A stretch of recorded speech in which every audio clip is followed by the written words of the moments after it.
جنہوں نے اتنا عرصہ بت پرستی کے اندر گزارا ہو، شرک کے اندر گزارا ہو، کیا وہ اس بات کے اوپر ایمان رکھیں گے؟ بادشاہ ان کو سمجھاتا رہا لیکن اختلاف بڑھتا چلا گیا اس کے ریاست کے اندر۔ بادشاہ اس بات سے بڑا حیران اور پریشان تھا۔ ایک رات وہ تنہائی میں بیٹھا، 1.5 سال بادشاہ اللہ تعالیٰ کائنات کے اندر ہر ایک کی دعا رد کر سکتا ہے، لیکن 1.5 سال بادشاہ کی دعا کو بھی رد کر۔ اس لیے حضور نبی کریم علیہ السلام نے فرمایا کہ جن لوگوں کی دعائیں قبول ہوتی ہیں ان میں سب سے پہلا شرط جو ہے وہ نیک اور صالح بادشاہ ہے۔ جب اس نے دعا کی کہ مولا میری قوم جو ہے اگر اس کو یہ بات سمجھنا ہے کہ موت کے بعد زندگی ہے اور پھر حساب و کتاب دینا ہوگا، یہ تو پھر شرک کی طرف لوٹ جائے، بت پرستی کی طرف لوٹ جائے۔ جب اس نے یہ دعا کی نا، اس دعا کے بعد اللہ تعالیٰ نے اصحاب کہف والوں کو زندہ اٹھا دیا غار سے۔ جب زندہ اٹھایا اس کو پکڑ کے لایا گیا اس کے حاکم کے پاس، اس کے گورنر کے پاس۔ جب گورنر کے پاس لایا گیا اس نے سارا قصہ سنایا اس نوجوان کو۔ جب سارا قصہ سنایا اس کو بڑی خوشی ہوئی کہ ہمارے بادشاہ کا بھی یہی موقف ہے، یہ 300 سال کے بعد نکلے ہیں یا 302 سال کے بعد نکلے ہیں، یہ تو موت کے بعد زندگی ہے۔ بادشاہ کو خبر دی گئی۔ جب بادشاہ کو یہ خبر پہنچی اس کی خوشی کی انتہا نہ رہی، صرف اس وجہ سے خوش ہوا کہ میری قوم کو آج ہدایت مل جائے گی، میری قوم کو آج دلیل مل جائے گی کہ موت کے بعد بھی زندگی ہے۔ بادشاہ اپنا لشکر لے کے، اپنی ساری فوج کو لے کے، پورے استقبال کے ساتھ، پروٹوکول کے ساتھ وہاں پہنچا۔ یہ شہر کا نام تھا افسوس، اس شہر کا نام۔ وہاں پہ جب پہنچا تو اس نے اس سے ملاقات کی، اس نوجوان سے۔ اس نوجوان نے جب سارا قصہ سنایا، یہ بادشاہ کو ساتھ لے کے اس غار کے پاس چل گیا۔ جب غار کے پاس پہنچے، یہ 6 کے 6 لوگ، 6 لوگ قرآن پاک فرماتا ہے یا 7 لوگ یا 8 لوگ، قرآن پاک نے حتمی بات نہیں کی۔ کیوں نہیں کی؟ فرمایا یہ عدد کا اختلاف ہے، یہ کوئی معنی نہیں رکھتا ہے، تم اس واقعہ سے نصیحت حاصل کرو سکتے، اس واقعہ سے جو عبرت ہے وہ پکڑو۔ اس واقعہ کی جو پیغام ہدایت ہے وہ پیغام ہدایت کیا ہے؟ کفار مکہ کے سامنے توحید کا پیغام ہے، موت کے بعد زندگی کا پیغام ہے۔ وہ جو کہتے تھے ہم جب مر جائیں گے ہڈیاں بن جائیں گی، ہمارا جسم ختم ہو جائے گا، ہمیں دوبارہ کیسے زندہ کیا جائے گا، دوبارہ کیسے جسم عطا کیا جائے گا؟ اللہ تعالیٰ نے ان کے سامنے اصحاب کہف کا واقعہ بیان فرما دیا۔ جب بیان کیا بادشاہ کو لے کے چلے، بادشاہ وہاں پہنچا، وہ سارے نکل کے بادشاہ سے ملے اور بادشاہ سے مل کے کوئی زیادہ بات نہیں کی۔ انہوں نے کہا ہمیں اجازت، ہمارا وقت جو ہے ختم ہو گیا۔ بادشاہ سے مل کے واپس پلٹے، ابھی واپس پلٹے ہی تھے، بیٹھے ہی تھے کہ اللہ تعالیٰ نے ان کو وفات دی، ان کے اوپر موت طاری ہوئی، کہیں پہ ان کا وصال ہو گیا۔ بادشاہ کے کھڑے کھڑے، کیوں؟ کیا اللہ تعالیٰ نے جو ظاہر کرنا تھا وہ ظاہر ہو چکا تھا، وہ توحید کا پیغام تھا، بت پرستی کو چھوڑنا، موت کے بعد زندگی کا پیغام، حساب و کتاب کا پیغام۔ جب موت طاری ہو گئی، اب ان لوگوں کا آپس میں جھگڑا ہونے لگا۔ جھگڑا یہ ہونے لگا کہ آپ یہاں پہ یہ فوت ہوئے ہیں، اس جگہ کے اوپر مسجد بنائیں یا کوئی عمارت بنائیں۔ اختلاف ہو گیا تاکہ ان کی یادگار جو ہے نا وہ ہمیشہ کے لیے قائم رہے، ہماری آنے والی نسلوں کے لیے وہ بھی اس واقعہ کو سنے سمجھے پوچھے کہ یہ عمارت کیوں بنائی گئی۔ اختلاف ہوتا ہے، بعض لوگوں نے کہا مسجد بنا دیتے ہیں، بعض لوگوں نے کہا کوئی بڑی شاندار عمارت بنا دیتے ہیں۔ اللہ تعالیٰ فرماتا ہے سب کا اتفاق اس بات پہ ہوا کہ نیک اور صالح لوگوں کی جو جگہ ہے، جو مدفن ہے، اس کے پاس مسجد بنا دی گئی، لَنَتَّخِذَنَّ عَلَيْهِمْ مَسْجِدًا، تو وہاں پہ مسجد بنا دی گئی۔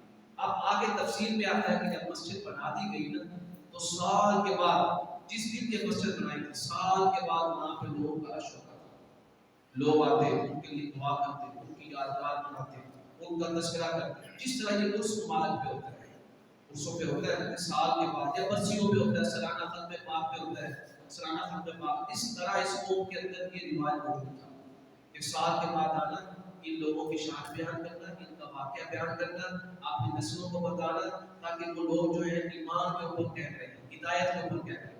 اللہ تعالیٰ نے یہاں پہ فرمایا لَنَتَّخِذَنَّ عَلَيْهِمْ مَسْجِدًا، اس کے اوپر مسجد بنا دی۔ یہ واقعہ کیوں بیان کیا؟